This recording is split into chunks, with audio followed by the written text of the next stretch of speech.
second week in December, and 2 times in a row I went to see a Japanese movie. Last week it was Godzilla minus one, and today I decided to watch the latest Hayao Miyazaki animated movie, The Boy and the Heron. Although in Japan is literally called How Do You How Do You Live?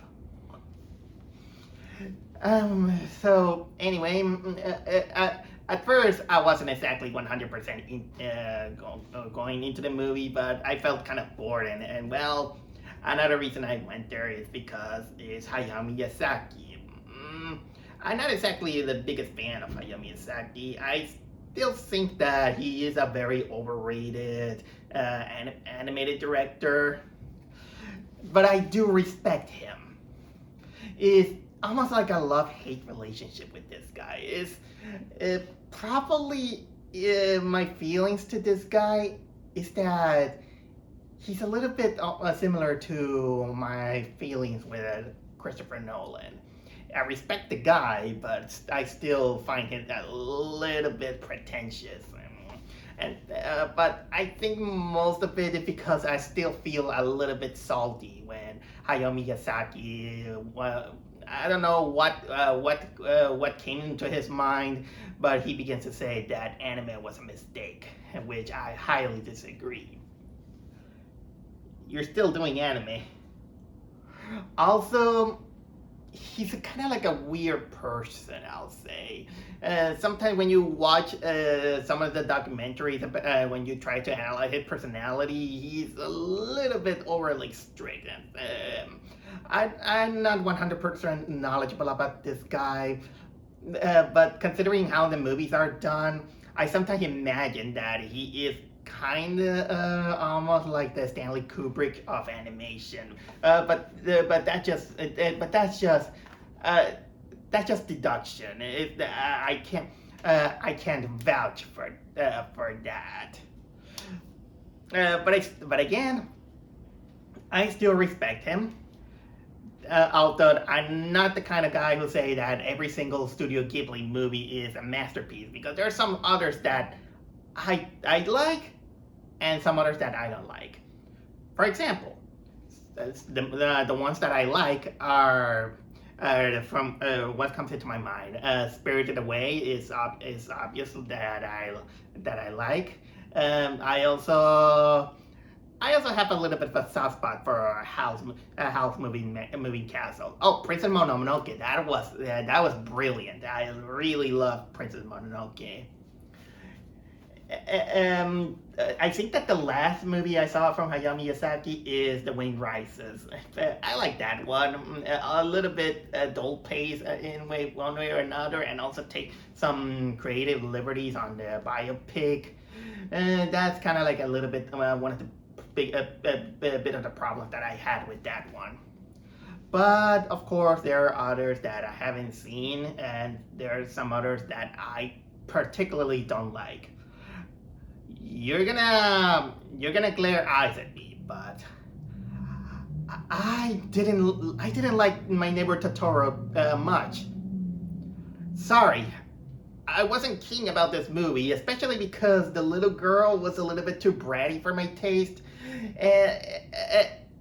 But I can see the appeal with the movie. It's that I think I catch it on the wrong time, and honestly, Neighbor Totoro didn't impact me as much. The Secret Life of Ariete is it was okay, but it wasn't kind of like my cup of tea. I know that there is this CGI Studio Ghibli one, although that one has no Miyazaki involvement into it, but still, for Studio Ghibli, it's not exactly. But I will say that Ponyo is the worst Hayao Miyazaki movie I have seen. I freaking hate Ponyo. Ponyo is one of those that I will gladly shove it on my butt and flush it on the toilet. I really despise it. Totally despise Ponyo.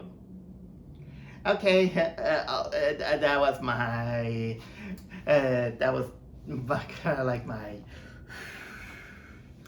uh, my uh, uh, my way to channel my anger about Ponyo and all that stuff. But when I was talking about Hayao Miyazaki, which again I said that is I think he's still a little bit overrated. I respect him because he his way of directing is is almost unique compared to other animated movies, especially in this day and age, mostly in American animation, where movies they're mostly shown on CGI or computer graphics. But thankfully, we still got some other countries like Japan that still has some appreciation of traditional hand-drawn animation with a little bit of computer graphics, but it doesn't feel too noticeable. They just use it as a tool instead of the main thing. And going to the movie theater to watch a hand-drawn, traditionally styled animated film was kind of like a breath of fresh air. Especially considering that it comes from Hayao Miyazaki, and well, I just came back and I'm glad that I saw probably Hayao Miyazaki's final movie.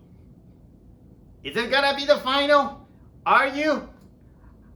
Miyazaki, how many times have you said that you're gonna retire and then you unretire yourself? Uh, when? Are you gonna do it? You're not gonna do it. It's like I said, I almost can't understand this guy. I don't know. I don't know. He's kind of like a Stanley Kubrick, unlikable kind of director, or a quirky guy. I can't understand that guy. You know what? Sometimes we need these kind of people into our lives to showcase how weird humanity is. And sometimes the weirder the people, the better. It gives a little bit of spice into our lives. But seriously, is this gonna be Hayao Miyazaki's final movie? Well, at this point, I don't know. I don't know if he's gonna make another one in the next 3 years or 4 years, or you know what? I don't know how old he is, but whatever. Whatever. He can say what he probably will say that he's gonna retire again, and this time instead of taking it at heart, I'll say, "Oh yeah, we'll see you next time." God, with this guy. But anyway, I went to see his latest, The Boy and Heron. What was it? Heron. The Boy and the Heron. And like I said at the beginning of the movie, I did some investigation and find out that the Japanese title is "How Do You Live?" I don't know. Maybe they kind of just changed it to make it a little bit more family friendly on the title. I don't know, but I did also investigate that this movie is a little bit slightly adapted from a book of the same name. How the book is called "How Do You Live?" I didn't research. I didn't go too deep. I just kind of like a quick glance out of it. But it kind of surprised me that that compared to the book and the movie that I just saw, it's just only an in-name inspiration. Even the book itself makes a little bit of a cameo in it, but it's not. It's not a direct adaptation of the book. It's kind of like its own thing. Although I gotta give it credit that it's not exactly an easy thing to do, and to give some kind of impact to the audience, and to the point that they accept it by saying, "Oh well, it's an adaptation. It's not exactly faithful to the book, but whatever." So, yeah, that's the same with that. You know what? There was something that I did wanted to tell. Oh yeah, I remember.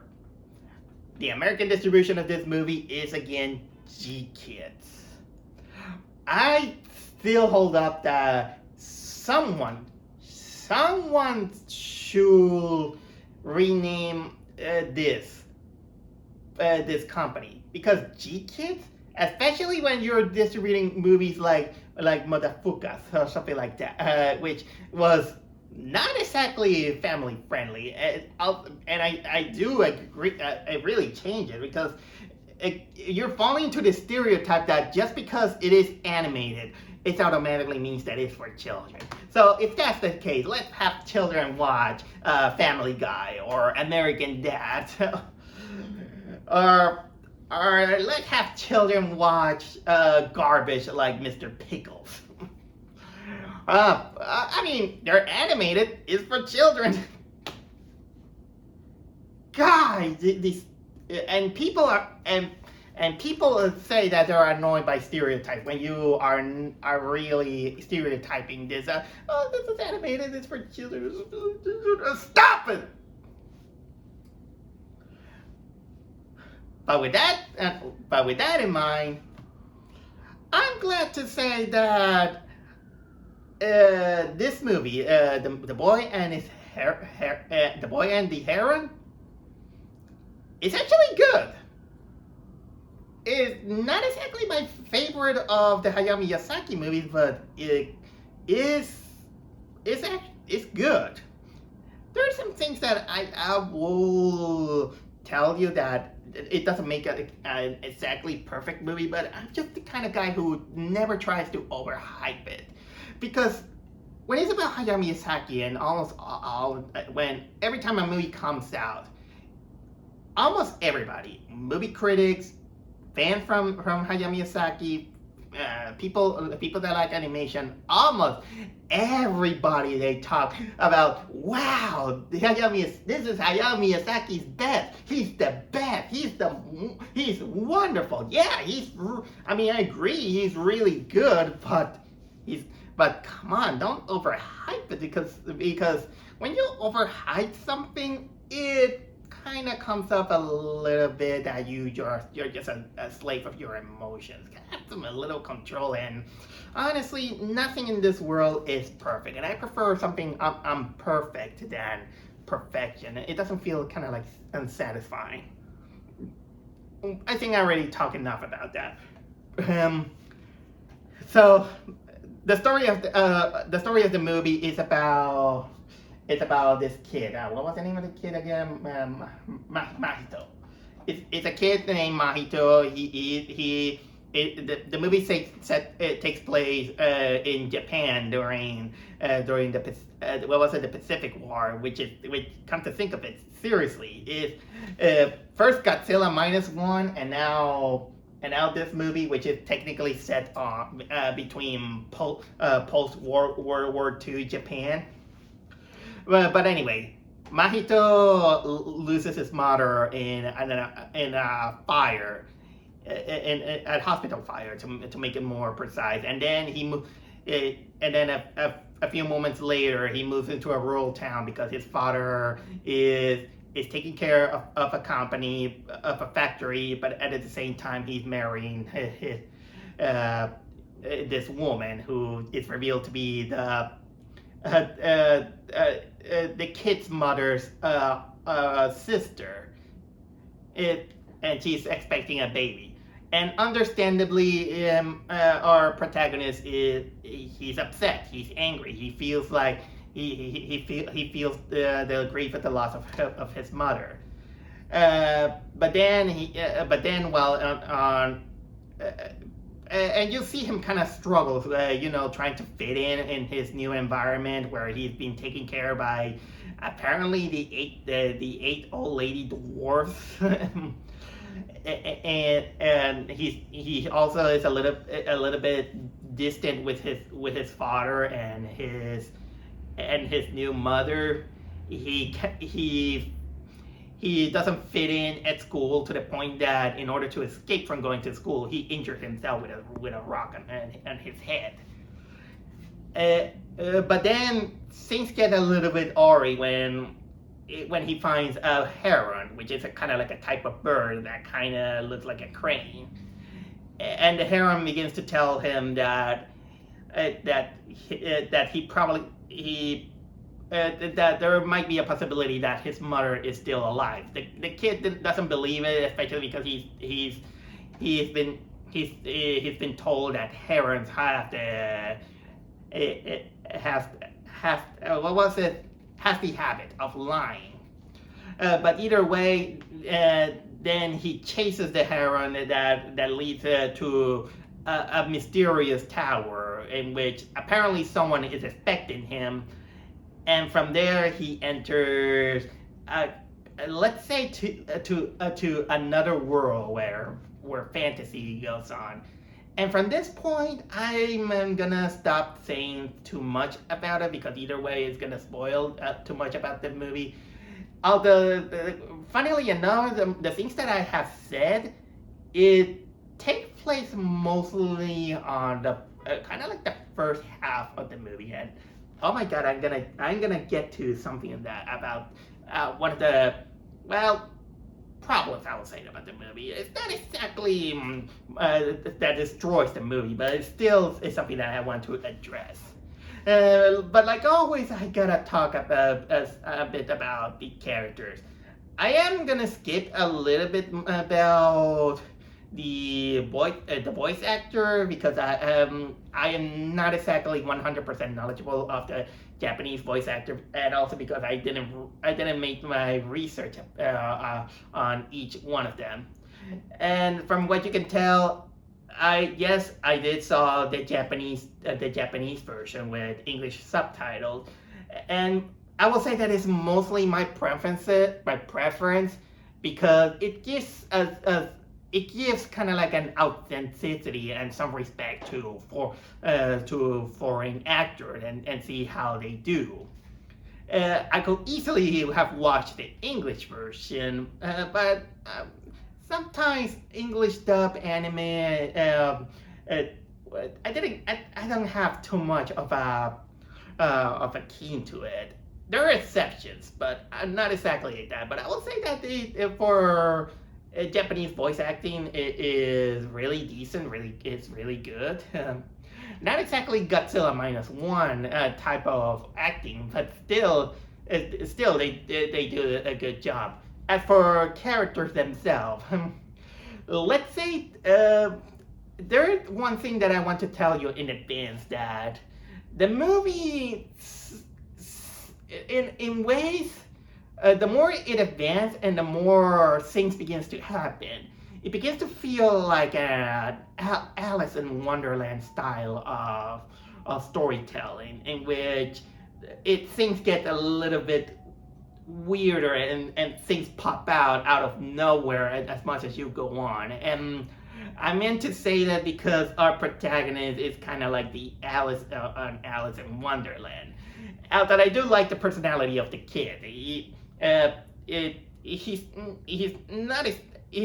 basically a Studio Ghibli kid with a little bit of anger issues, with a little bit of self-deprecation. He's distant at first with the people until the journey that he goes through. You see him, coming to terms with the fantasy that he sees and the stuff that he is learning. Although I also really like that most of the emotions that this kid has, it doesn't necessarily need a kind of like big words or a big sentence to say to make him see how he feels or something like that. You just only need to see his face and his being angry and all the time, and that's basically enough to tell you more about the personality of the kid. Also, it adds a little bit of a bonus in which you can tell that the kid has a little bit of a militaristic pride, which kind of help him, be resourceful during the events of the movie. And continuing on, other character that we see is, of course, the Heron, which is this bird that practically is kind of like the combination between the Cheshire Cat and White Rabbit from Alice in Wonderland. This is kind of like at first you kind of get annoyed by the creature because well he just pops out and trying to taunt you saying that come almost like I'm like a sinister villain, but then you kind of begin to tolerate the guy, and yeah, also it also sticks that he's surrounded by details that you can't exactly trust this guy. Whether he might be lying, maybe not, but well, he has his stuff. There are other characters like the new stepmother. She's kind of like a likable character, also surrounded by mystery, and she kind of becomes kind of like the goal of the main character in which basically is the kid's journey to find some find some acceptance to this character. There's also the father who he's well-meaning, a little bit oblivious to the kids' problems, but he's always well-meaning. Like I say, there's kind of like 8 old ladies that for some reason it reminds me of like old versions of the Seven Dwarfs, except 1+1. And although most of them are kind of like there to be quirky, there's particularly one that begins to stick out because she begins to follow the main character. I'm not gonna exactly say who it is in order to try to avoid spoilers. But yeah, that's technically some of this. There are other characters that appear eventually during the movie, but if I go a little bit further, it might spoil a little bit too much of the movie. So here's just kind of like a rundown of other things. There's another lady that is on the fantasy world. There's also this woman who has fire powers. I'm not gonna go exactly into detail because I don't want to spoil too much. There's also the master of the. There's also the master of the tower, and also so many man-eating parakeets. Man-eating parakeets. You hear me? Man-eating birds.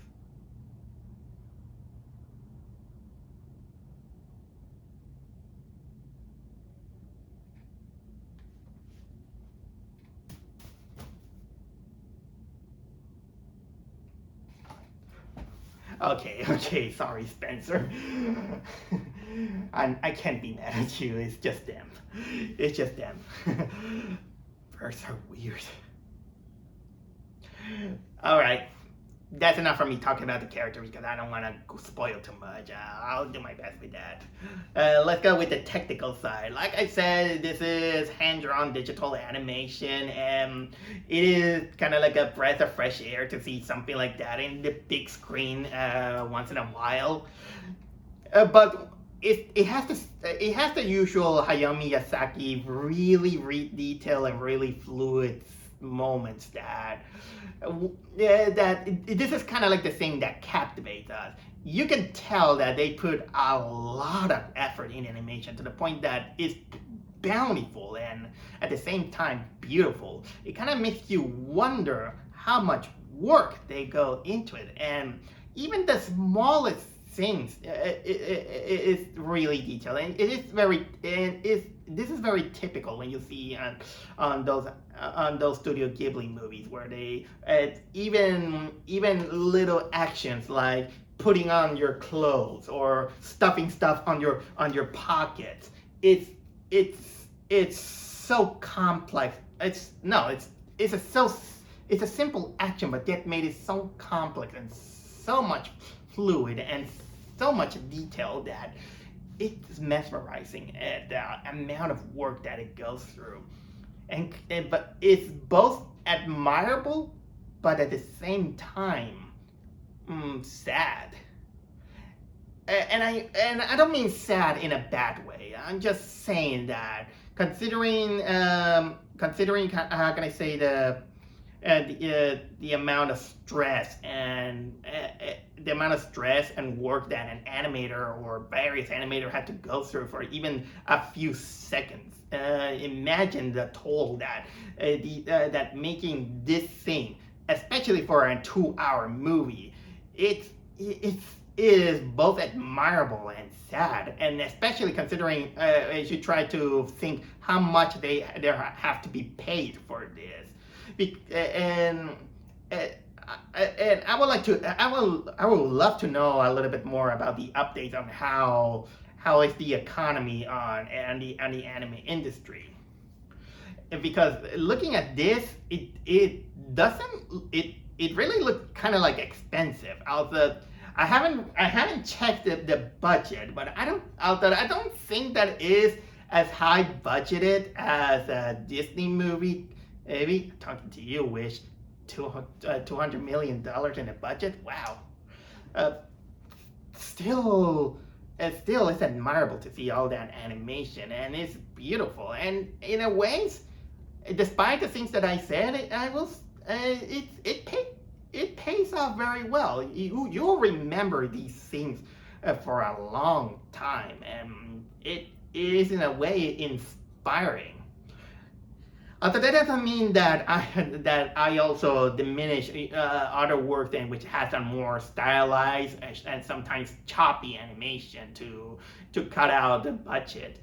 But although this is kind of like kind of Richard Williams style animation, but with a little bit more cleverness and more fancy into it.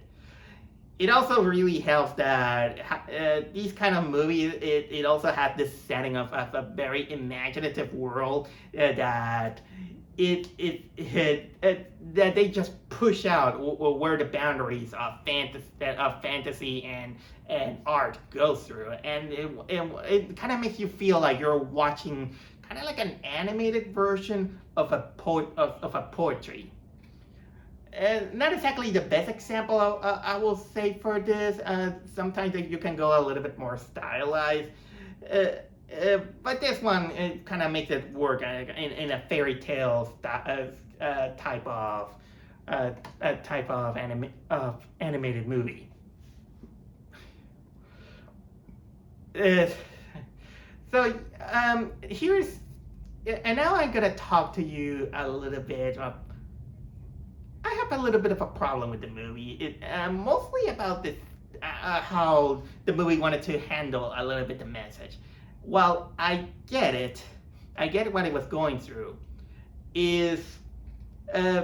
Sometimes you set a character with a journey, with a goal, and something like that, and then when you go through with it, sometimes you get lost a little bit on the whimsy and the magic that you just begin to put things here, that you kind of forget, oh, this is what we're going through.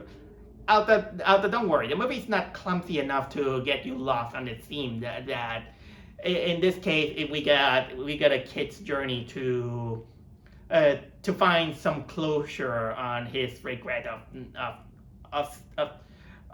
losing his mother, and then accepting the things that are going on with his life, the change of scenery, the father working in the factory, accepting his new stepmother, and now he has to go to rescue her, even though he wasn't exactly very fond of her. But of course, it becomes kind of like a journey of self-discovery, technically in the Hayao Miyazaki style of way and thinking. Although there were some moments in which I kind of begin to see that elements begin to pile up eventually here, that I was beginning to think that probably this is one of those movies that it was maybe written in a Mad Lib. Like, for example, comes with a moment and say that, okay, now we're in an ocean. All right, let's continue on. Oh, now let's put parakeets, man-eating parakeets.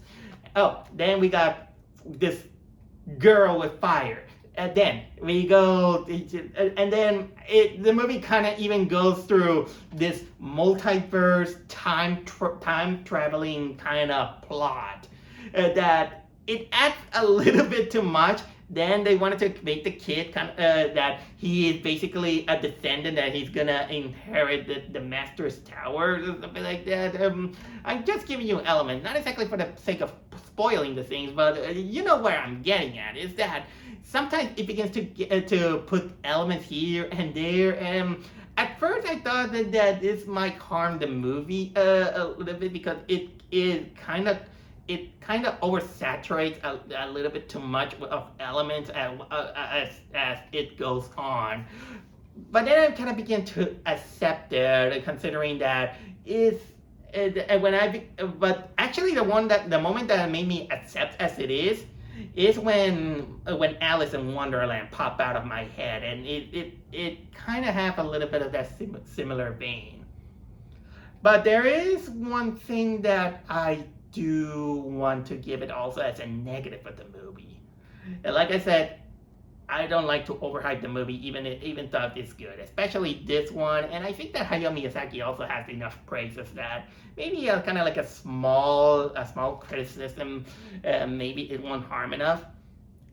And I think that the thing that kind of a little bit overkills the movie is the pacing. Believe me or not, this movie is only 2 hours and 4 minutes. But for some reason, I felt that it was longer. How is this possible? I think it has the same length as Godzilla Minus One. And for some reason, Godzilla Minus One went a little bit faster for me. But this one, the pacing, it felt like it was long. I felt like this movie kind of felt like an eternity to go through. How? I don't know how. Is it the anime? Maybe it's because the animation and some of the events go something kind of like in a slow pace, because it wants you to immerse yourself into the animation, which is a good thing. I'm not exactly mad about it, but for some reason I felt like it was a slog for the movie. Although granted, I wasn't exactly in the mood to say that. Oh man, how long this is going on. Oh man, I want to go home or something like that. No, those are the feelings that I had with the Marvels. But luckily this one didn't do, mostly because I did enjoy the animation and I was invested on the things that are going on. But if you don't do that, then this movie's gonna feel long and a slug. That's pretty much my major criticism to this movie. So yeah, I think that's enough for me to talk about this one. The boy and the heron. I gotta think a little bit twice to see if this is probably the best movie I have seen this year. I don't think maybe it will, maybe not. I have to double check my soul to think about that. But considering that it is traditionally animated, which I appreciate a little bit more, I think it's probably it is. You're gonna hate me for this, but I think I prefer that animated style than, well, Teenage Mutant Ninja Turtles, Mutant Mayhem, or Spider-Man Across the Spider-Verse. Yeah, I prefer the Hayao Miyazaki one. But yeah, I still think that he's overrated, but I respect him. For the things that he has done. Honestly, if you have the opportunity to watch this movie, check it out. Not exactly just for support Hayao Miyazaki, but also in support for more traditionally style hand-drawn animation. Which this is kind of like a dying art that needs to be revised and revived, mostly out of respect respect to the craft. So anyway, that's all. That's all I have to say about this one. Have a good time and watch out for man-eating birds. Birds are weird.